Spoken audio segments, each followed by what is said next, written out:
Hey everyone, welcome back to my channel. My name is Kari, and today I'm going to finally be talking about my favorite books of 2023. So in 2023, I read 60 books, which was my goal, so I exactly hit my reading goal last year, which was great. And today I'm going to be talking about 8 of my favorite books out of those 60 books that I read last year. And a few of these books have even shot to my list of favorite books of all time, so that's really exciting. Before we get started, I would be really curious to know what were your favorite books of 2023. I'm always looking for book recommendations, so put those down in the comments. I would love to see what your favorite books were. All right, so just a little caveat before we get started is I do have 8 books, but I'm not gonna rank them. Like I said, I do have a couple books that have shot to my favorite books of all time list, so I will say that when I talk about that book, but I just can't rank these 8 books. I love them all so much, so just know that they're not in any particular order. First, this book will be no stranger to anyone who spent any amount of time on my channel in the past year because I read it at pretty much the beginning of 2023, and that's Vladimir by Julia May Jonas. And no, I still haven't gotten the UK edition that I want to replace this one because I hate this cover so much. I still need to really do that. This is a literary fiction book, despite the cover looking like it's a romance. It's not a romance. But anyway, I loved this book. This book follows a 60-something-year-old married woman, and her husband both work at a liberal arts university. They're both professors. And there's kind of 2 running storylines throughout this book. One storyline is the fact that her husband has been accused of sexual assault at the university by some of the students. And then also this main storyline where a new professor has started working at the university named Vladimir, and our unnamed main character becomes obsessed with him, basically.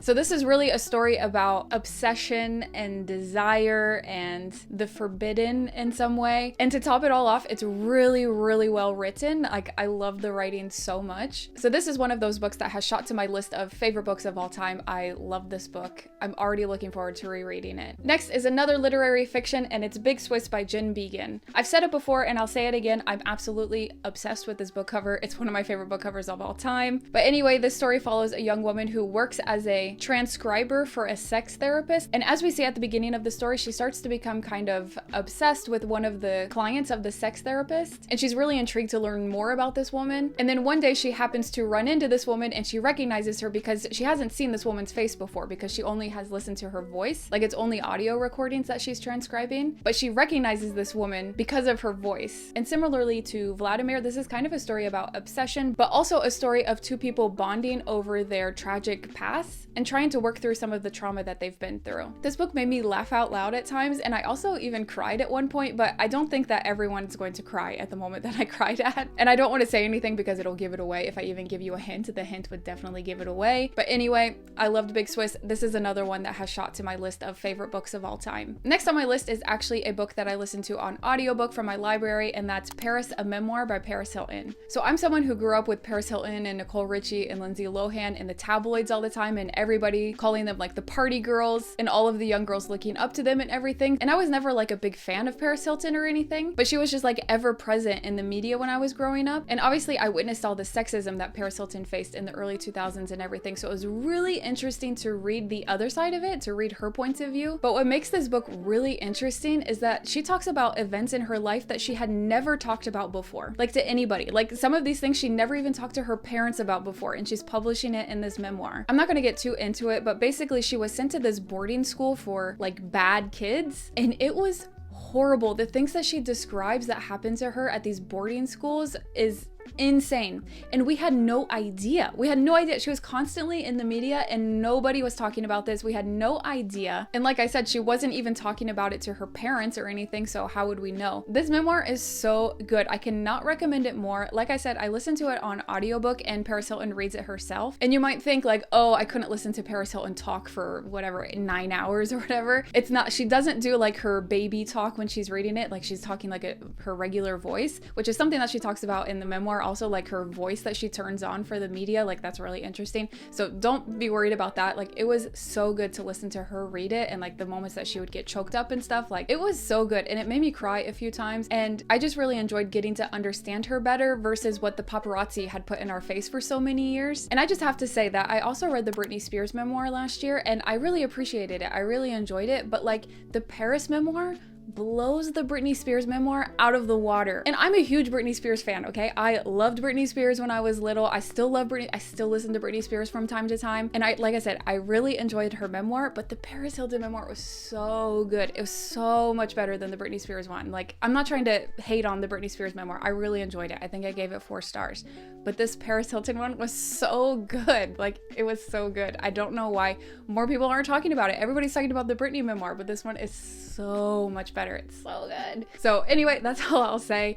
I love this memoir. It's one of my favorite memoirs I've ever read. I would really recommend it. Next on my list is Escape and Control by Steve Hollyman. Now, this is a thriller that I picked up at the bookstore strictly because how obsessed I was with the cover. I mean, this book is just beautiful. I love it so much, and I had never heard of it before. I love when that happens, when I find a book at the bookstore that just catches my attention and I've never heard of it before, and I take it home and I love it. Obviously, it's on this list. The way that I would pitch this book is that the vibes are kind of like a mini House of Leaves. Now, the story is completely different to House of Leaves. I'm just talking about the vibes and the setup of the story, because if you know House of Leaves, there's lots of different documents, like it's multimedia. There's transcripts and letters and pictures and poems and all these different types of documents in House of Leaves, and this is very similar. There's not as many different types of documents as House of Leaves, but it's that idea. And also in House of Leaves, we have different timelines and people talking to each other in the annotations, and we have that in Escape and Control also. So obviously, if you don't know, House of Leaves is one of my favorite books of all time, so I was really happy to relive that experience a little bit that I love so much in House of Leaves in this story. And so basically the plot of this story is that this British guy who lives in England, he wakes up in New York City and he has no idea how he got there. And when he wakes up, he's like, well, I guess I came here to find the murderer of my girlfriend, because he remembers that back in England, his girlfriend has just been murdered. So he was like, well, I guess that's why I came here. I probably came here to find the murderer of my girlfriend, right?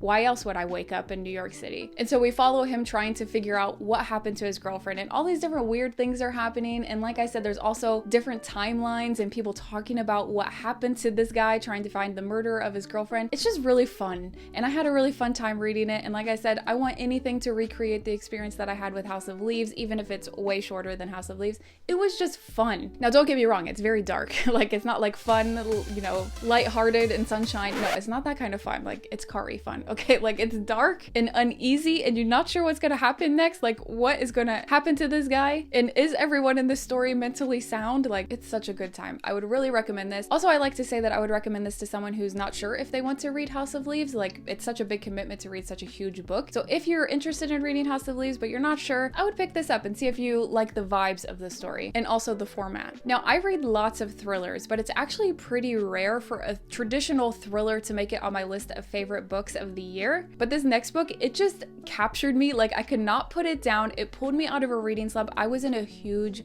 reading slump when I picked up this book, and I could not put this book down. Like, it just like pulled me back to life. It rose me from the dead, and for that reason I have to put it on this list, and it's The Last Word by Taylor Adams. So this follows a young woman who's a book reviewer, and she reads this book that she absolutely hates, and she writes a review where she just roasts this book. She writes really mean things about it and like talks about the author, and the author ends up reading the review and contacts her and says, you need to take that review down now. And she's like, no, like, I'm not taking the review down. And he keeps like saying like, no, really, you need to take the review down. And she's like, no, like, I'm not taking the review down. Are you crazy? And then we kind of see that the author's gonna find another way to make her take the review down. And it was just so fun. You know, like, that's what I go to thrillers for. I just want to sit down and be consumed by the book, that I can't stop turning the page.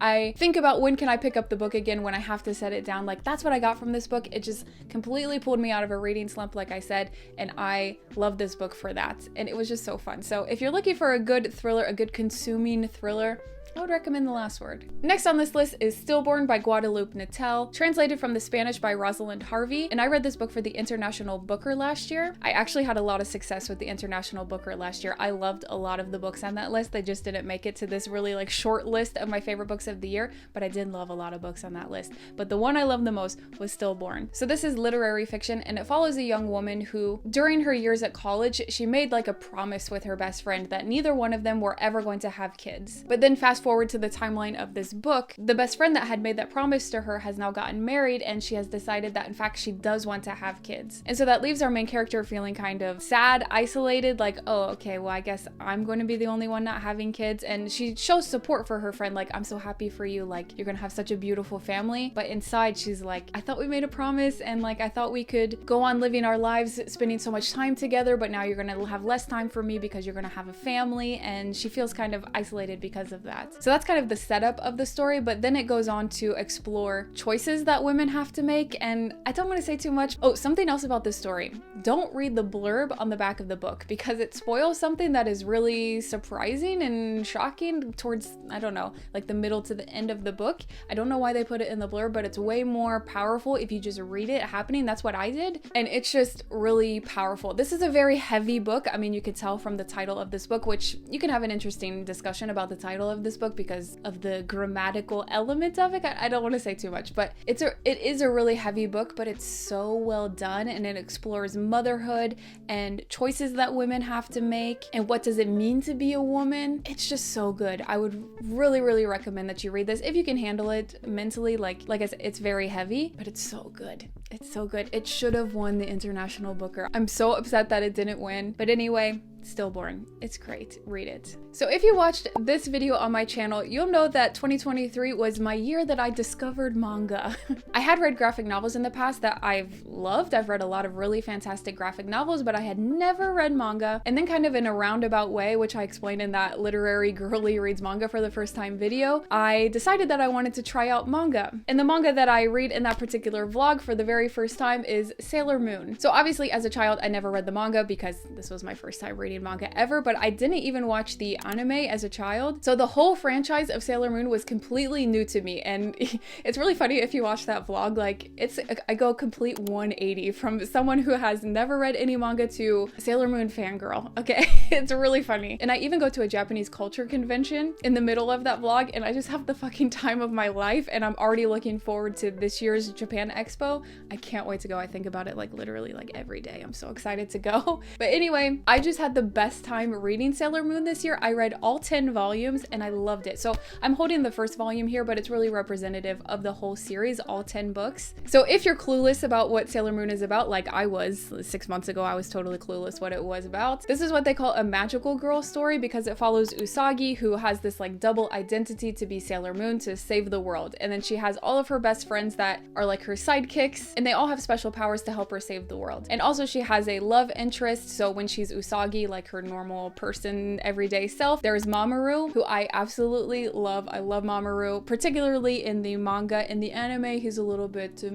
I don't know. He's not as good of a boyfriend in the anime, I think, as he is in the manga. So anyway, he's Mamoru in daily life, but he turns into Tuxedo Mask when he turns into like his magical self to help Sailor Moon fight crime, fight evil, to help save Tokyo. I just had so much fun with this series, and I had to put it on this list because it's a big deal. I've totally gotten into manga now. I'm going to be reading so much more manga. I've already bought so many like first volumes of different manga editions. Like this series has literally changed my reading, so I had to put it in this list, and it's just a fun time, you know. It's really fun, so I would definitely recommend Sailor Moon. And speaking of Sailor Moon projecting me into the world of manga, last year I started to hear more and more about this manga author named Junji Ito, and he does horror manga. Actually, one of you guys, Lady Fox, was recommending me Junji Ito for a long time, and then I saw a lot of Junji Ito at Japan Expo, that convention that I went to last year, and I was convinced that I needed to try Junji Ito, and so I picked up Uzumaki by Junji Ito, and let me tell you, this was so good. This was so good. So it's the kind of the complete opposite vibes of Sailor Moon. Sailor Moon is like happy, magical girl, hanging out with my best friends to save the world. Junji Ito is not that.